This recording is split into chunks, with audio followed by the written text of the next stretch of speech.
上一集讲这个寇员外，这个寇员外啊，斋僧对不对？要斋1万个。寇员外活了啊，唐僧他们也离开这个叫地灵县，离开寇员外他们家，就接着往前走，走了5、6天，就到了一个地方。唐僧一看，哇，这个地方果然是仙境啊，有那个几层楼高的庙宇啊，就这样的。然后就问孙悟空啊，我们到了什么地方？孙悟空说，师傅啊，说你一路上啊，逮着假庙你就磕，逮着假菩萨你就磕头，怎么到了这儿见到真菩萨你不磕头呢？反而不磕了。唐僧一听，立马跳下马就走。然后这个孙悟空就说啊，你看那上面写着啊，有什么玉真观，是个道观呢，玉真观。好，唐僧他们赶紧过去啊，结果一个道童在那儿等着他们，哎，问他们你们是不是东土大唐来取经的？唐僧说是。孙悟空这个时候就看出来了，那个道士啊，实际上就是叫什么金顶大仙是吧？道家的金顶大仙。孙悟空认识，孙悟空怎么认识的？这里先打个问号啊，反正孙悟空认识的嘛，说那是金顶大仙，跟那个唐僧说，唐僧立马又拜，然后在金顶大仙那儿就他们啊在那儿住了一晚上。第二天唐僧啊，金顶大仙说啊，后面就是灵山，你就到了这个福地了，到目的地。这个唐僧就好激动啊，对吧？然后这个第二天他就把自己洗得干干净净的，穿上那个袈裟正装啊，戴着那个帽子，手持那个锡杖，打扮一番啊，要见佛祖了嘛。然后那金顶大仙就说了，哎，昨天你还邋里邋遢的，今天果然收拾也不一样啊，人靠衣装，马靠鞍啊。说唐僧，然后唐僧着急啊，你说急着要去见佛祖啊，是吧？所以说，哎，马上就要走。这个孙悟空说，那咱们走吧。那个金顶大仙说了，等等，我带你们去。孙悟空说，我带他去就行了，为什么还让你带去啊？金顶大仙说了啊，说你啊，你以前都是云里来云里去的，这个地上的路啊你不熟，你没走过。孙悟空一听，好吧，就让那个金顶大仙带着。好，金顶大仙带着啊，果然啊，他那个路他不是说从庙里出去，从那个道观出去，然后在外面走，不是的，他道观后面一个门，把那后门打开，往前走一段，那个金顶大仙就告诉唐僧说，你看看那个就是灵山。那个唐僧又开始磕头往那一拜，这个孙悟空就说了，你这么早就拍就下拜啊，就跪，那你什么时候咱们才能走得到呢？万山刨丝嘛，咱们别看着近啊，咱们走挺远的，你这么磕，咱们怎么走到那个山那儿再磕吧，是吧？上山走，唐僧才起了啊。这时候金顶大仙就说了，那我们回去了，你们走吧。金顶大仙就回去了，然后唐僧啊，他们师徒就往前走，结果上了灵山啊，往上走了几里路，突然也很有意思啊，半山腰有条河，那个河啊8、9里宽，水还挺急。唐僧一看，跟孙悟空说，我靠，这老头啊，是不是把路指错了？怎么到这儿还有条河呢？过不去呢？这怎么过去啊？孙悟空说，那哎呀，肯定只有这一条路啊，人家肯定没指错啊。说孙悟空说，哎，那不是有个桥吗？然后唐僧他们一看是有个桥，独木桥。那唐僧一看就不干了，这不是吓人吗？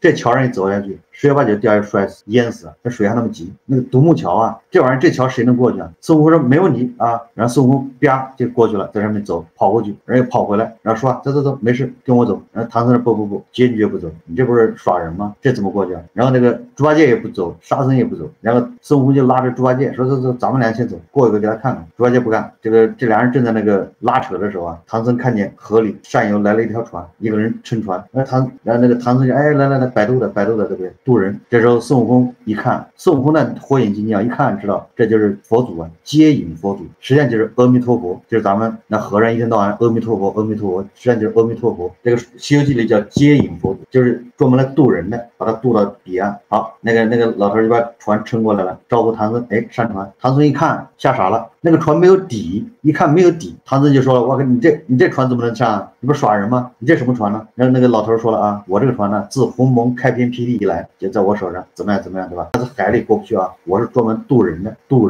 化人的。唐僧一看死活不上，坚决不上，对吧？你这不是要人命吗？结果这时候孙悟空说，哎，就是这个船，没问题啊，就是这个船。孙悟空其实他知道那是接引佛祖，是阿弥陀佛，是佛来接他们过去。孙悟空这个时候啊着急了，他把唐僧的胳膊抓住他胳膊一推，那个唐僧啪就上船了，把他推上去了。然后这时候沙僧、猪八戒他们牵着马跳着担子也上去了，站在那个船舷上，船的两头那个类似船舱那种地方，它下面没有船底。然后好，那个阿弥陀佛就说了，哎，乘船走啊。结果这个时候唐僧就看见从上游啊飘下了一具尸体，唐僧一看吓坏了，因为唐僧毕竟还经常撒尿嘛，对不对？知道自己长什么样，一看吓傻了。结果孙悟空就说了，哎，师傅，你看那是你，说那个尸体啊就是你。然后猪八戒一看，哎，是你。然后沙僧一看，哎，师傅是你。然后这个接引佛啊，就是阿弥陀佛说是你还是你啊，恭喜祝贺。唐僧这时候一看才明白，然后他们就过河了。过河之后，这时候唐僧就变得非常厉害了，非常轻盈，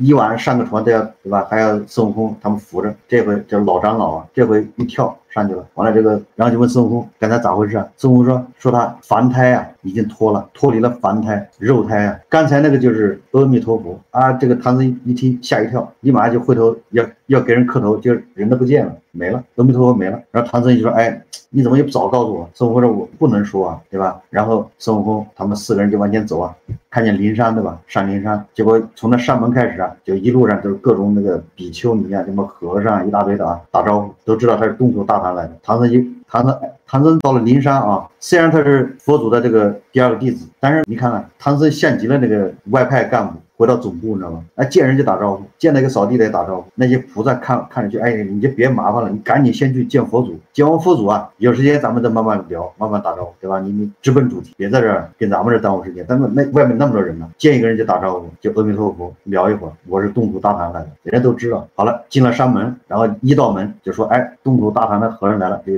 什么金刚啊，然后报2道门，2道门报3道门，3道门报4道门，总之一层一层往里传，最后传到佛祖那儿。金刚说，佛祖一听。啊，来了是吗？先佛祖不着急啊，先让什么8大金刚，什么啊8大菩萨，4大金刚，什么6丁6甲，什么护教伽蓝一大堆的啊，什么500罗汉，3000什么都来列队站2排，这阵势要有对吧？气势先拍好仪仗，完了之后传金旨啊，说让东土大唐的唐僧上殿，然后接着一个一个的往下传，你知道吧？传到外面，传到唐僧那儿开始上殿啊。唐僧见到佛祖就磕头啊。好了，佛祖一看见唐僧就开始又开始啊诋毁东土大唐，开始唱空啊大唐啊。这佛祖说啊，你们的东土大唐啊那人呐、一个个的啊尔虞我诈，不敬佛教，什么大乘什么小陀啊，知道吧？秤大那个秤砣小，那不就是卖东西短斤缺两吗？然后什么反正一堆啊是非海，愚昧无知，然后反正就在数落完之后说这个啊，我这个有好多经呢、有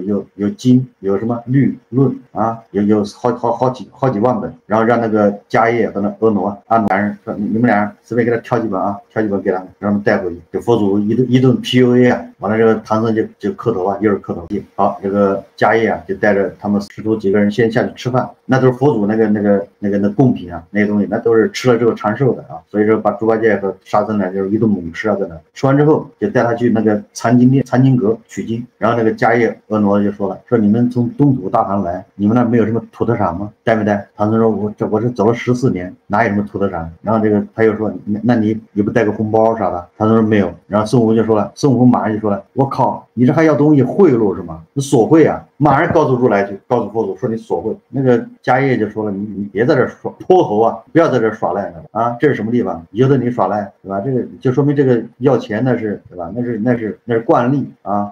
有了你去告诉如来有什么用啊？后来他们一看啊，反正唐僧没钱是不是？没有贿赂，没有这个回扣，那就给他传经吧，让他把那个大箱子一装，对吧？让马一背，完了剩下装不下的让沙僧挑着，你知道吧？给他传了好多经，然后临走啊，这个唐僧师徒几个人也去谢谢佛祖啊，感谢佛祖。这佛祖一听，让去吧啊，让人送一下。结果这师徒4个人赶紧就走啊。结果啊，这个正好这个在那个如来上面啊，就是那个老干部疗养中心啊，那个燃灯古佛在那儿正在那儿疗养呢，退休了嘛，老干部他就看到了啊，他听说哦，唐僧他们这取经取了什么经啊？他说取的是无字真经，这个不行，这是那个东土大唐人笨，无字真经是真的经，真正的经是无字的。但是他说东土大唐人都那么笨，没有悟性，你把这个经给他就白取了。这帮人跑了10几年，跑这取个经回去没用，然后就说这不行，让那个问谁有时间跑一趟。这时候那个白象啊菩萨跑来了，说我有时间。然后燃灯古佛说你去赶紧吓唬他们一下，让他们回来换这个有字的，是吧？无字的看不懂嘛。好，这白象呢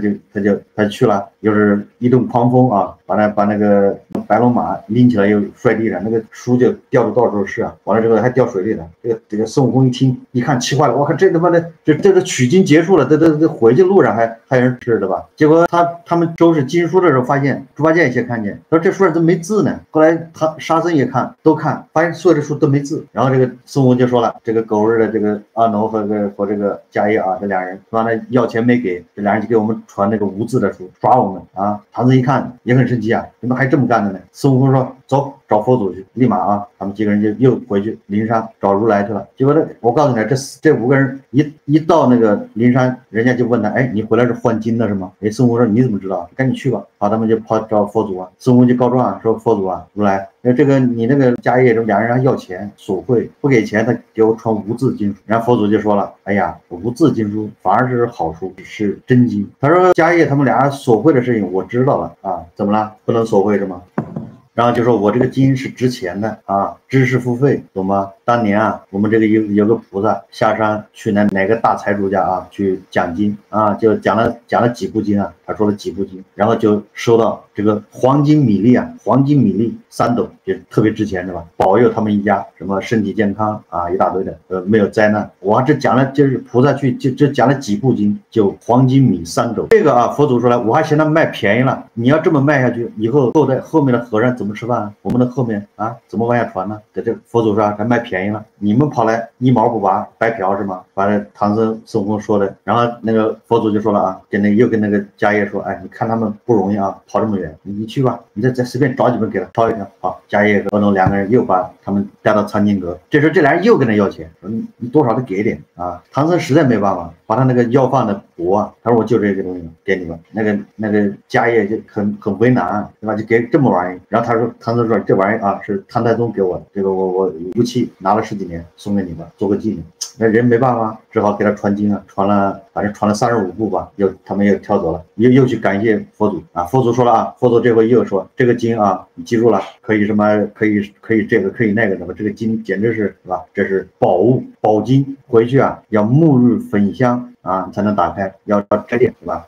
不能轻易示人，也不能递给别人的，你得自己去研究啊。就你往来打开经的时候，你还得洗干净的。说了一大堆啊，又是一顿这个忽悠。唐僧一听好，他们几个人就走了。这个时候，这个如来这个观音菩萨马上就上来了，跟这个如来说啊，佛祖啊，他说当年我领了你的金旨啊，去东土大唐寻这个取经人，这取经人现在任务完成了，如说我这个向你交差啊，就是交差知道吧？佛祖说可以，但是观音又说了啊，我这一算不对呀，他这14年是5400天，这个数不好，不吉利，不符合那个什么藏数啊，还差8天，那怎么办呢？对吧？这个不吉利啊，佛教讲究这个数字啊。好，那个观音菩萨说了，赶紧让那个4大金刚过来，说你们8天之内把唐僧送到长安，然后从长安回到灵山8天，行不行？对吧？得加速啊，提速。这个金刚一说一听行，然后就追上唐僧，架起这个云雾啊，就往这个长安赶，东土大唐要8天一个来回啊。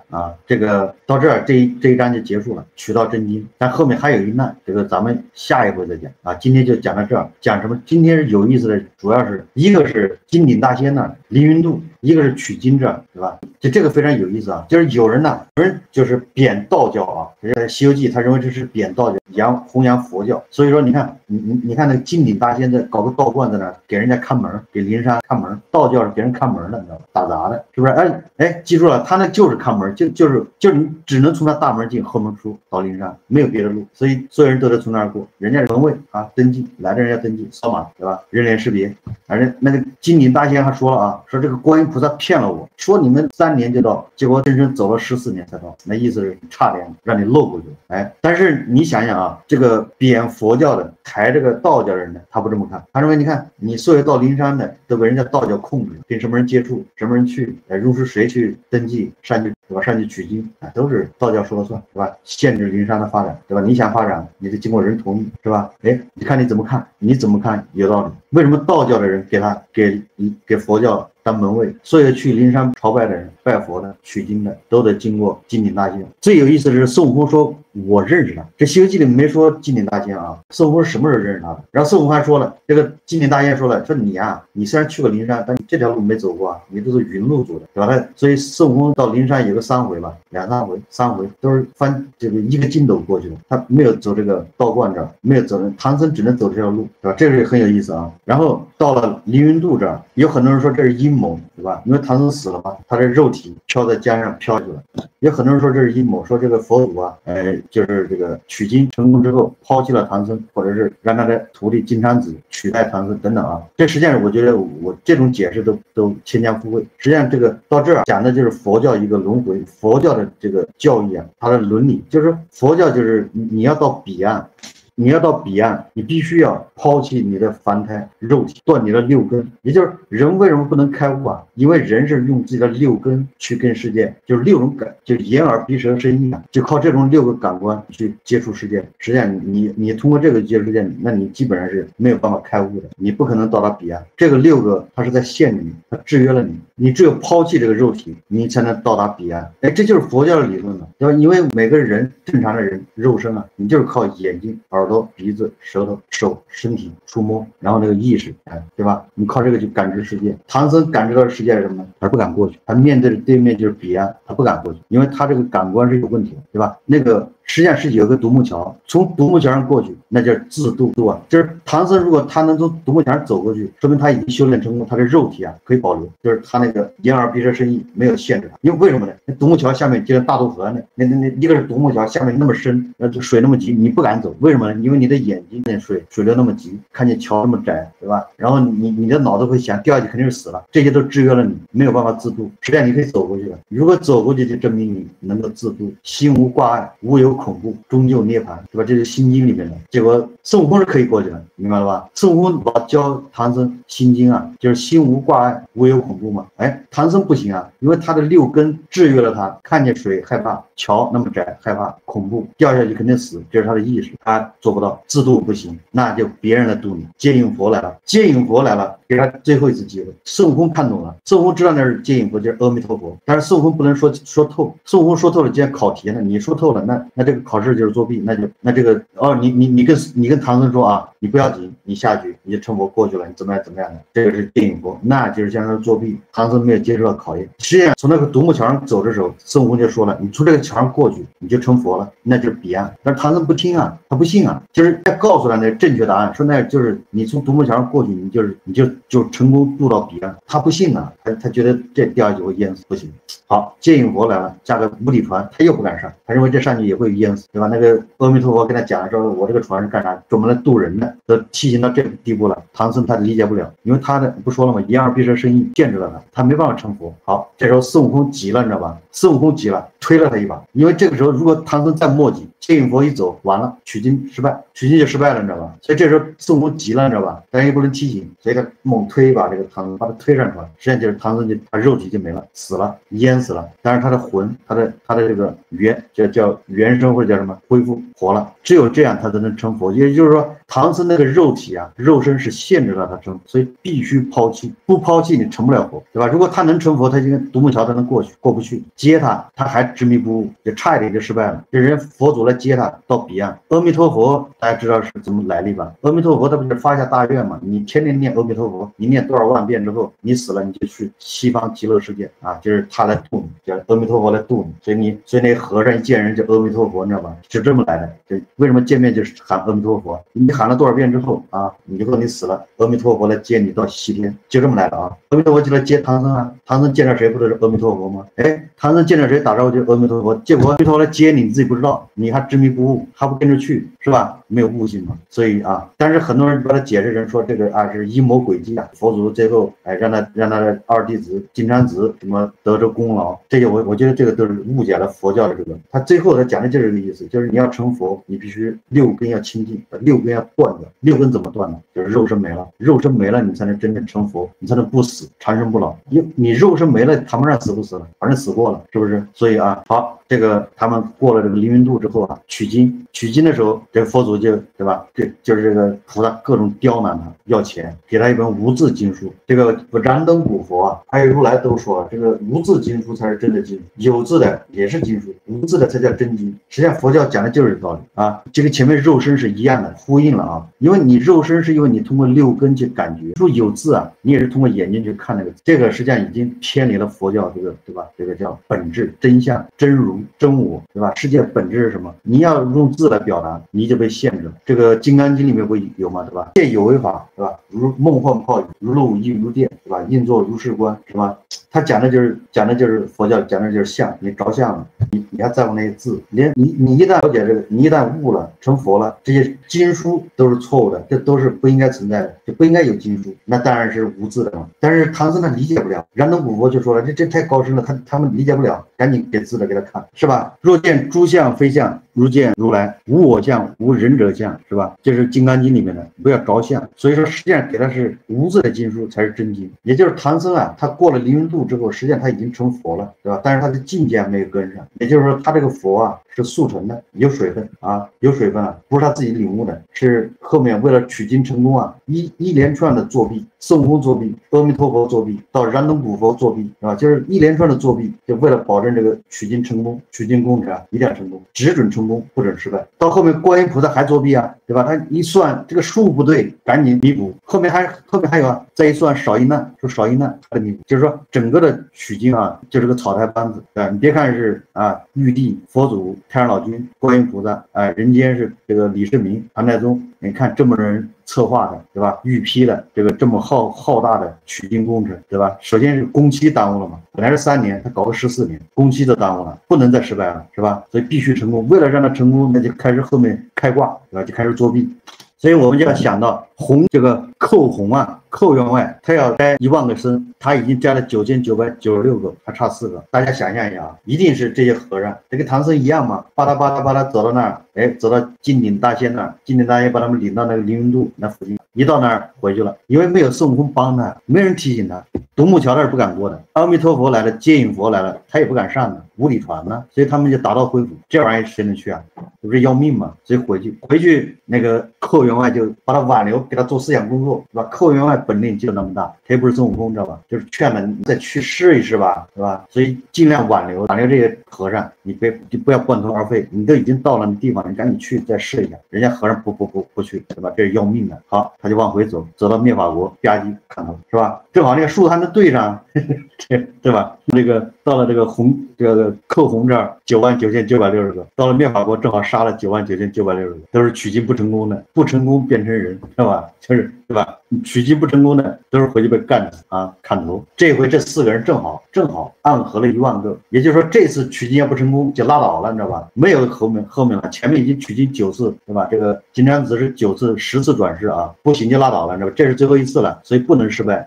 大家明白没有？不能再失败了。所以说孙悟空啊开始作弊啊，然后这个接引佛作弊，到了山上那个燃灯古佛接着作弊，后面观音菩萨一看还不行，还有瑕疵，接着作弊。所以你看这个整个取经工程从上到下，说明都是个草台班子嘛啊，这个世界就是个草台班子，你看看是不是个草台班子？形象工程，只能成功不能失败，这是最后一次了，你知道吧？不能失败了，你知道吧？所以没有给贿赂，知道吧？没有按照往常给贿赂，人家也把经给他，也不能再失败了。你这个对吧？这个人确实没东西，你知道吧？你要不给他怎么办呢？这不那就宣告失败呗。所以失败不起啊。所以那个迦叶那2个人很为难呢，钱没收着，对吧？这不是成亏空了吗？那经书印刷不要钱呢，对不对？给他拿走一部，那么多啊，没收着钱，没办法。这里面还有一个问题啊，还有一个问题，唐僧有3样法宝，都是如来给的。如来给的东西大家记住了，一定是宝，对吧？如来给的东西一定是宝。如来给他的什么？一个是9环那个禅杖，哎，那如来给他说保护唐僧的，还有一个袈裟也是如来给的，对吧？夜里放光，那为了那个黑熊精为了偷那个袈裟，对不对？他连命都丢了，要搞个袈裟鉴赏之夜，对不对？佛衣大会，那不是宝吗？哎，唐僧为什么不把那玩意拿出来送呢？所以说很有意思啊。也就是说，这孙悟空这也坏得很，反正吃定了，他妈你这经济都给我，我就不给你送礼，对吧？送啥礼啊？你不给我就失败了，失败了那谁担责，是吧？那明明有啊，所以那玩意第2次你看第二次那个迦叶还跟他要东西，为什么呢？那言下之意不就他没东西，人迦叶知道啊，那你还有袈裟呀，你那个禅杖那都是佛祖给你的，你给我不就完了吗？他不还，他不给，不给就说明孙悟空不提醒他，说明孙悟空他们已经坏了，学坏了，反正这玩意你这经不给是不行的，不给就取经失败，失败大家都难看，不光我们难看，你也难看，观音菩萨也交不了纸，交不了差，佛祖脸上也无光，对吧？所以最后就算了，对吧？就网开一面，没钱拉倒吧。猴子犀牛角已经给过了。再说犀牛角那东西，那个犀牛角，估计对佛祖来说只是个象征意义、纪念意义，没有什么特别大的用处啊，不是法物啊。那个袈裟和那个禅杖那是法物啊。他最后就把那个钵也是佛祖送的嘛，他把那个给了。传道是为了扩大影响力、扩大地盘嘛？对，佛祖是不是想收回宝物？那不太清楚。总之说明这个，首先说明这人家对吧？人家网开一面。为什么网开一面？我认为这个时候大家都只能让他成功，对吧？不成功，大家都没面子，大家都白忙，14年都白忙，观音菩萨也交不了差，也白忙，如来佛也白忙，玉帝也白忙，对吧？金钵是李世民送的是吗？差不多吧。